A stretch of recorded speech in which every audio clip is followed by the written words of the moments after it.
Good afternoon. Welcome, everyone. Yeah. Uh, oh, this is a vajra, and it's called a diamond cutter. And when I was naively very young, I approached Trungpa, and I told him that Suzuki Roshi had a vajra, a dorje on his altar. And Rinpoche looked at me and he just gave me this. This is a Dzogchen style. It's 8 prongs, very unusual. And the prongs are, some of them are fired almost together. So this is more precious than gold. So I had no idea what it meant, what this scepter means, but it's to wake up people in this hall and outside this hall. That's the whole purpose of Buddha's birthday ceremony. You know, it's a ceremony is an appreciation, recognition, and acknowledgement of human nature. Ritual is knowing who you are. In Soto Zen, we embody the forms, and we are just that at that moment, nowhere else. And through that, I began knowing or becoming aware of the deeper underlying layers of the real meaning of what we're doing. So this is the vajra, and also this day, April the 4th, is Rinpoche's Parinirvana. And the same in the same week as Buddha's enlightenment, December the 4th. The 4 is a special number. It means phonetically death as well as number 4. They're both April 4th, December the 4th. And this talk is in respect to Rinpoche. So the Vajra Hideka is the diamond cutter, and it cuts through all forms. And it cannot be cut through itself.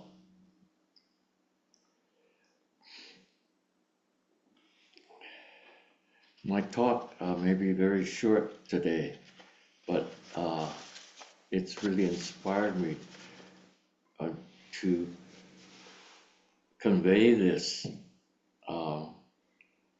to all of you and to the people on Zoom. Somebody told me that last Saturday, when after Token's talk, I talked, and I was. She said that I was quite emotional, but actually, well, maybe a little bit emotional. But I'm trying to wake people up to where you are or who you are, you know. And oftentimes, Zen students do not apply the teaching to their lives. This is very important, application of teachings, not just hearing the teachings, not just hearing the teachings like we're conditioned to do as something outside yourself. We're talking about yourselves, your intimate selves, nobody else. So it's interesting to say, besides the ceremony, the title is 4 Noble Truths. And this is very interesting. Noble here means Arya, Sanskrit.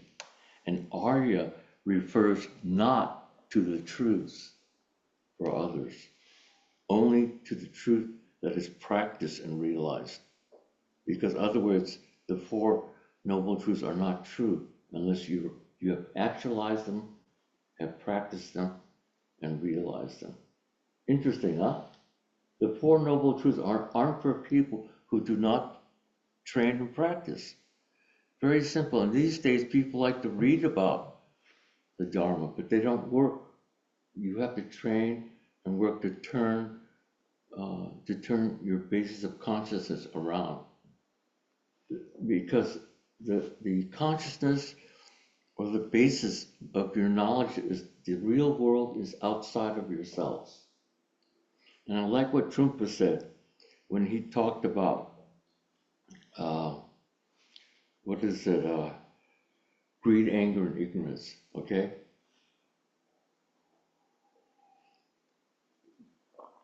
So when you hear that, you think of, like I heard it before, you think of doctrine and philosophy. But actually, he said to his students, and I looked at the picture they were filming, and they were probably in the early 20s, very young.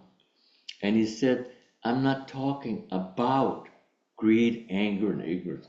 I'm talking about the greed and anger and ignorance in this room, in this hall that you have. You have it until you change your identity or who you think you are. It's as simple as that. So Arya refers not to the truths for others, only to those who have actualized these truths, which is the ultimate reality. And that's Buddha's direct experience that we have to experience.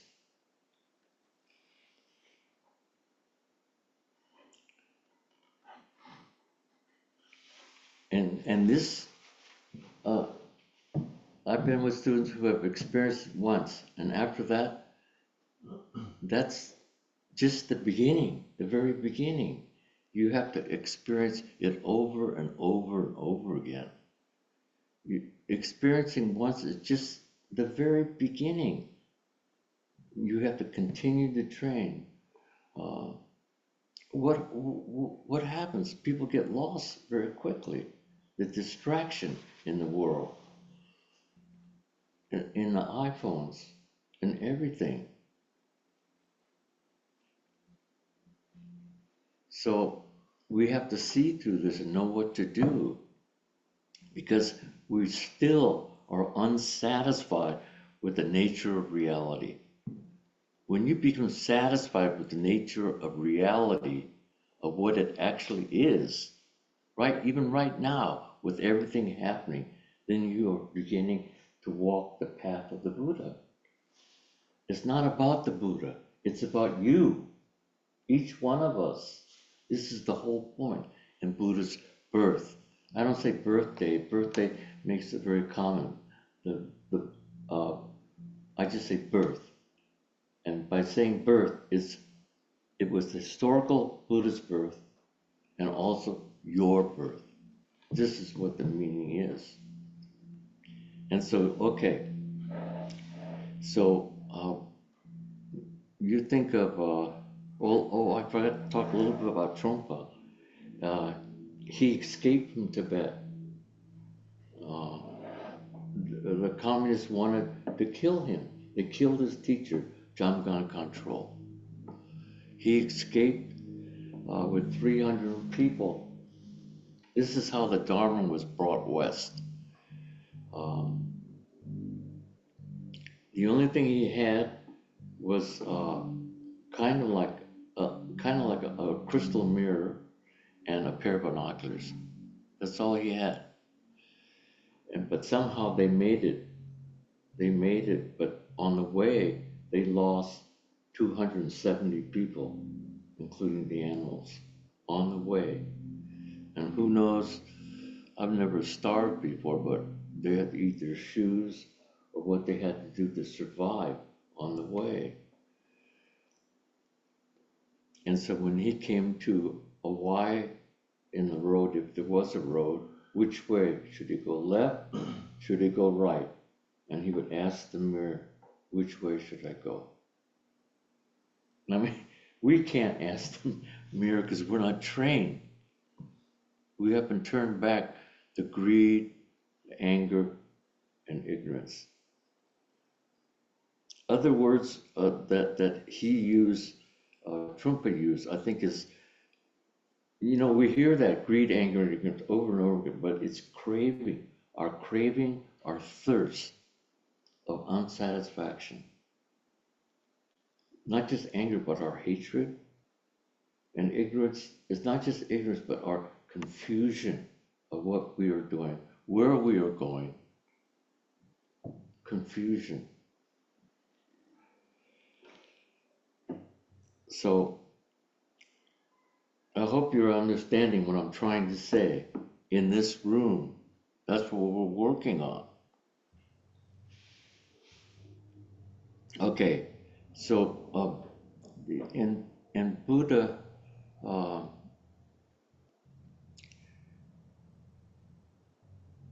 he realized these four noble Arya truths through with 6 or 7 years in the forest, in a very arduous situation, until he sat under the Bodhi tree.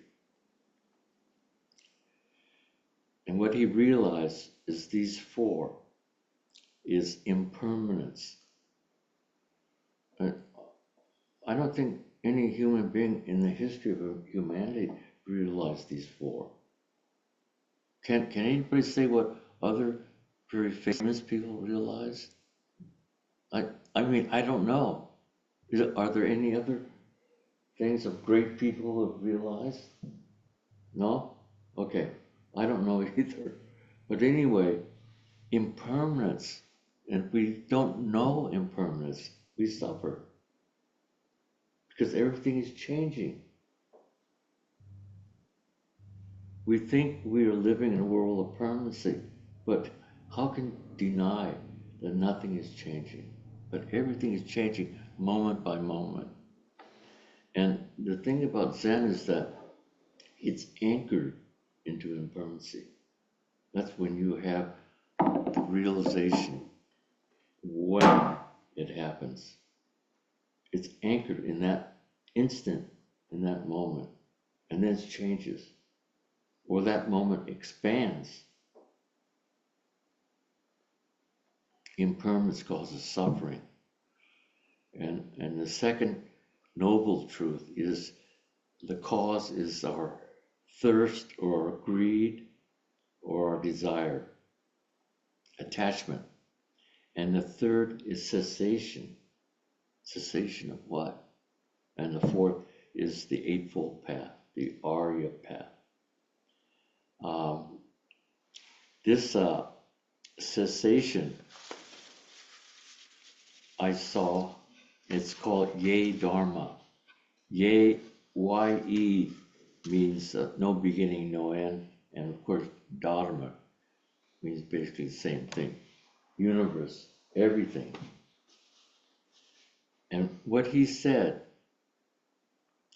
was that Buddha said nearly, 2,590 years ago, of all things produce, anything that's created. This is interesting because our conditioning is we create, we go forward, but you have to go backwards now. Of all things produced from causes. Everything is produced by a cause. Cause hetu in Sanskrit. The Tathagata proclaims their causes, hetu, and their sensation. Sensation, the ending of greed, anger, and ignorance.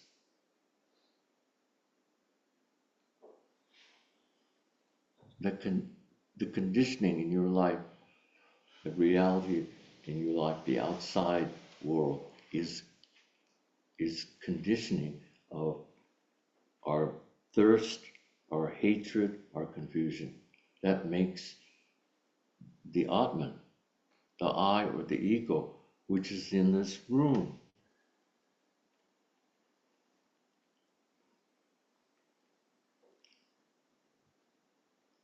I'm going to read this 3 times so you get it. Of all things produce from causes, hetu, the Tathagata proclaims their causes, hetu, and their cessation, the ending of greed, anger, ignorance, thirst, craving, hatred, and confusion.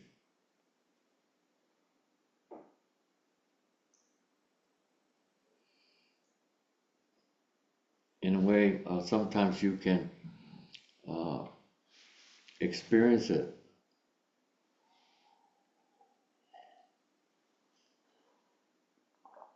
When you see a butterfly land on a part of your body, or a bird lands on your shoulder, they are confirming that there's the absence of greed, anger, ignorance.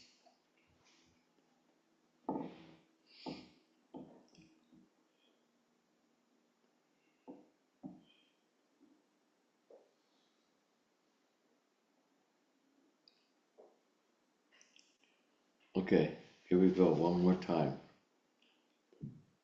Ye Dharma. In fact, these were sacred words in ancient times. These 2 words written on a piece of paper was considered sacred because it has this meaning about the suffering in the history of humanity. There is cessation. Of all things produce from causes, the Tathagata proclaims their cause and their cessation.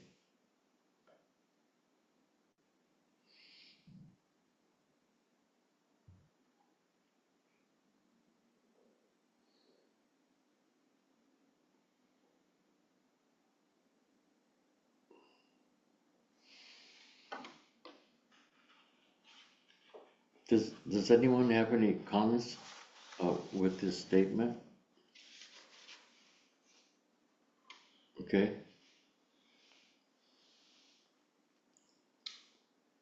How about desire, craving, greed, just being a low-level manifestation of the inevitable, going back to the source, wanting to go back to the source, wanting to go back to the original state of harmony and peace. Oh, the desire for that. Yeah. Why not? Well, that is whatever you want to call it. The purpose is to go back to the stillness. You can call it anything you like. In fact, the wonder of Buddha Dharma is within these difficulties is peace.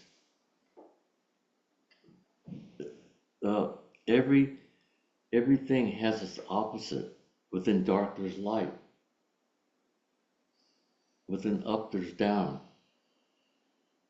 Within the scandas is the makeup of our volition, our will, or self-centeredness, our ego, our Atman, our ego. But within each one, all the skandhas is freedom. Because Sasaki Roshi defines skandhas. Oh, skandhas, what is skandhas is the unsettled, scattered self, fabricated self, skandhas. There are 5 of them. But we won't go into all of them. But the most important is that scattering, okay, unfocused, skandhas. He said the Chinese translation is bundle. So you don't try to stop the thinking mind, because that adds to the thinking mind. You just let the thinking mind, let it go, let it run out. In fact, it's non-doing as you're cultivating. in your zazen practice. The non-doing is what bundles it up. So it scatters and you let it run out, its energy runs out, and then it's bundled. Like day dies into night, night dies into day. It's the opposite, okay? And it's through zazen that you see, you don't try to, zazen is, after intensive zazen, say a 7-day, you're worn out in the 3rd day. You have, and who is worn out? The you who you think you are. That is worn out. When that is worn out, then something begins to come up. The real you comes up. But the whole thing about Sesshin is to wear out who you think you are. No matter how you think you are, is to wear that out, and then on the teacher on the 3rd day is supposed to say, you will have second wind. But anyway, that's how it works.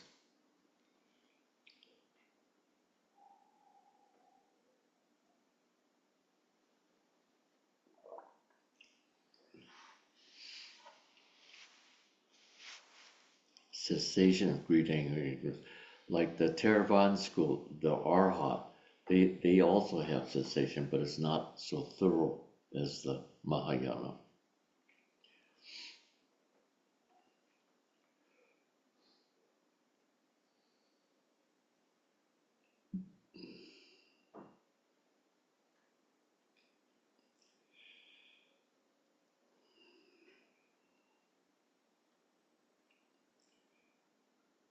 In Thich Nhat Hanh used to say you have to look at yourself and the suffering that you have within. And when he said that, I didn't really like to think about that, because I'm not suffering, but actually we all are, until those the desire or the thirst, the hatred, and the confusion are settled. Then we don't suffer. And so it's through upright sitting,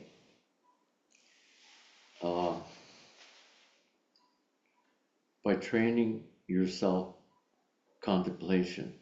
Like in the Heart Sutra, it says, Kan Ji Zai Bosatsu.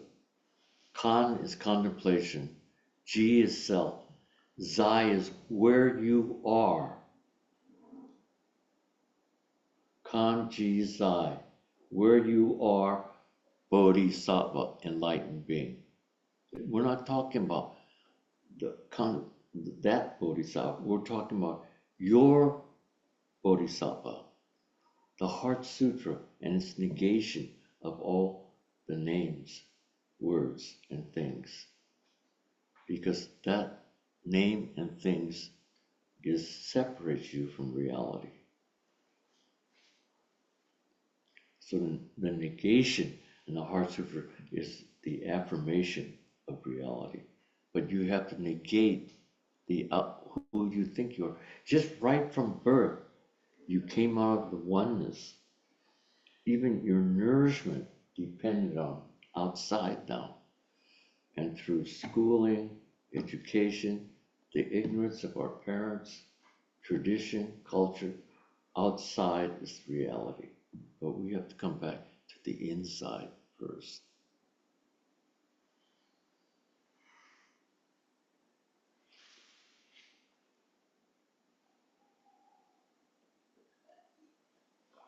So even for myself, being here for a little over 50 years, we've experienced everything.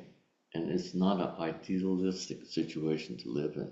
Some people think we're up here in the mountain, everything is calm and quiet. But because the people who come here sometimes are very difficult to be with. The metaphor for Sangha is the potato or the stones rub each other and they become smooth. That's the hard part. But we survived. We became strong through doing that. And actually, if someone was to tell me when you come up here, you have to stay for 10 years. I wouldn't come. That's too big of a commitment. But we didn't think that way because we believe in Suzuki Roshi. That was the main thing. Our resolve was that.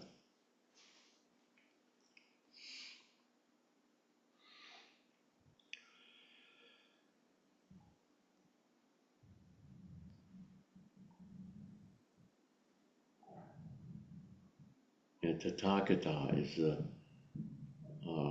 we usually hear Buddha. It's kind of one, no dimension when we hear the word Buddha. It just means awakened person. And then we always think that the Buddha is outside of ourselves. But actually, the ceremony is about you, your Buddha. You're waking up, not the historical. He is already woken up. When will you wake up?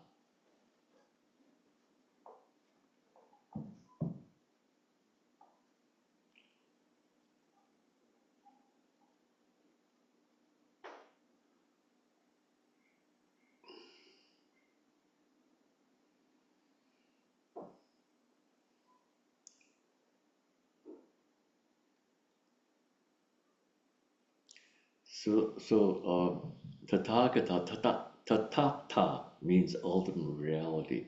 It also is called suchness.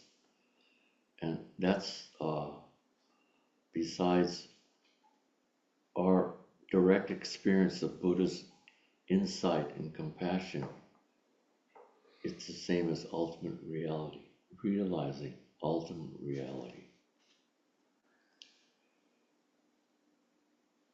So Tathagata is thus meaning like suchness, the ultimate, thus comes, thus goes. But actually, it doesn't, thusness, suchness, emptiness does not come and go. Trungpa, in his way of talking, when he came west to talk to the west, he said that the Dharma will be coming to the west. But we don't know that the Dharma is already in the west. But he made us think that the Dharma is coming to the west to help us to realize who we are. But the Dharma is already here. If it was not here, how could we, not out there, out in here, how could we not realize it? It's in here.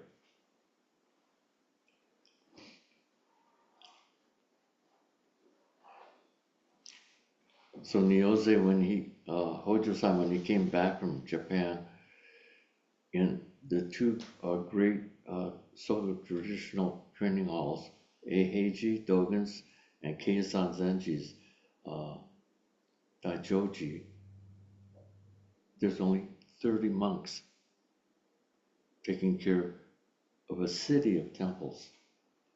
The Dharma hall is the largest tatami room in Japan. It's a concrete building. When you close the door, just like being in a college, you hear that boom. But that's one building. Another building, they have Sekito Kisen, his body on an altar. 30 months to take care of those city of temples, and the same at Heiji. This is the Dharma, we're in the time of the degeneration of the Dharma. Maybe that's what makes me more vibrant.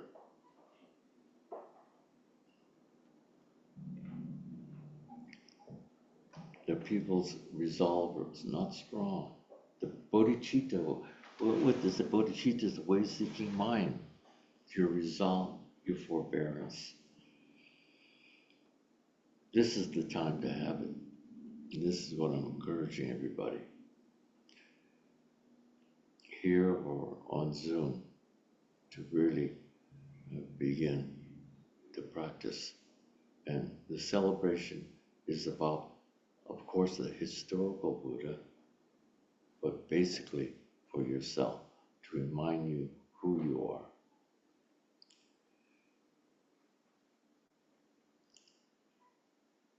There's a part, there's a flower shrine we have every year, and there's a little Buddha standing in a dish of water, and the water, rainwater or pure water, is scooped, and you pour the water over the baby Buddha's head.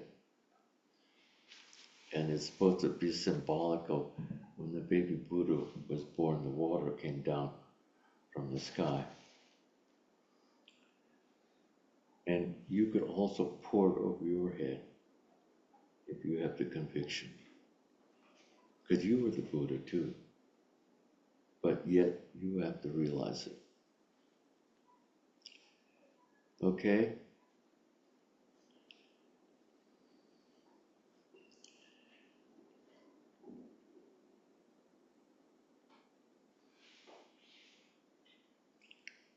Also, and then there's the Eightfold Noble Path. Only those who walk this path. One is right. Show. It means 1, 2, 3, 4, 5. 5 strokes. And it's very upright. It means right, not right as opposed to wrong, but right view, right seeing. How do you see things? Apart from yourself. That's the conditioned moral. Right seeing, because you see correctly, then it's not over there. Over here first, then there, without the separation. And then your intention, because you see things not out there, but here first, your intention is different. Sometimes you can catch yourself by how fast you're moving, by just aware of it, and then slow down and then move. Catch yourself, catch your conditioning yourself that you are repeating over and over again. Catch it, apply the teaching. Who else can apply it for you? Nobody. Intention, and of course that's the action. And the action, of course, comes into our livelihood. No matter what you were doing. In the old days, many of our great ancestors, they were even worked for the government or big insurance companies.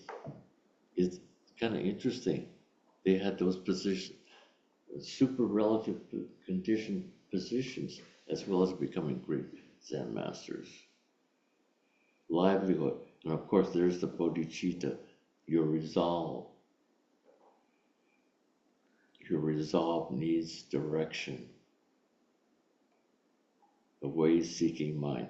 And of course the 6th one is just your thought. And the 7th and 8th, because this is the Arya path, the 7th and 8th is meditation. And I saw one translation, it said intensive meditation. That's what Zen is. Intensive meditation to wear out your idea of who you think you are, your conditioned self. Intense meditation, and that the form of that is like samadhi. That's samadhi. And 8 is wisdom. That's light. The form, you could say, would be like the candle. Samadhi is your prajna, your light, your experience of Buddha's realization. So, that's it. More sitting, huh? And maybe you've heard this before, but you should remember, when you have pain in your legs, there are 2 things. One is, one will hurt you physically, you should move. The second one, no matter what position you move, you should stay with it. And you won't you have to know the distinction between the two. You stay with it, and it will push you into breathing. Tanden Kikai breathing. Tanden is three fingers beneath, it's humanity's essence. 3 fingers beneath the navel. Kikai exists a finger and a half within the Kikai, within the Tanden, within humanity's field of essence. The Kikai is ocean of vitality, and you breathe through there, and you breathe through your lower back. You breathe this way. You don't use the chest for breathing. In fact, scientists now say that the heart is squeezed by too much chest breathing. But down here relieves it. So you breathe this way, and you direct the air to go back down. And when you start breathing this way, it demises your thinking. It's just a physical thing in the body, mental and physical thing. It starts demising your thinking, and you will experience less and less and less thinking, because thinking creates suffering. It's not that thinking is bad, but dualistic thinking creates our suffering. So, I mean, you have to experience it. No thinking. One thought in one sitting is possible. That's contemplation. That's what Bodhidharma did for 9 years. And that one thought is important, because one thought means you're still alive. If you have no thought, you'll be dead. 2 thoughts is thinking. 1 thought is not. And the breathing is the most important thing, and your posture. Okay? Okay, thank you.